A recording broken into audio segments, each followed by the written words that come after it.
Hello friends, today on this video right now I'm going to show you how to solve a Wi-Fi problem on Realme mobile phone. So friends, before we continue this video, do not forget to like the video and subscribe the channel. Okay, so let's start the video.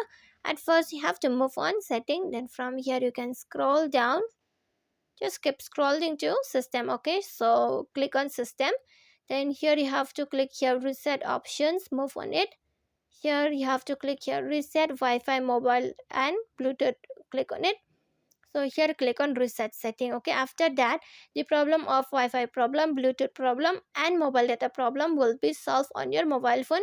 Just click on this reset setting. After the 5 second, 2 second or 3 second, in that it will be solved. Okay, you just click on reset setting here. Okay, so friends, if you love the video, do not forget to like the video, share the video and subscribe the channel, and thanks for watching.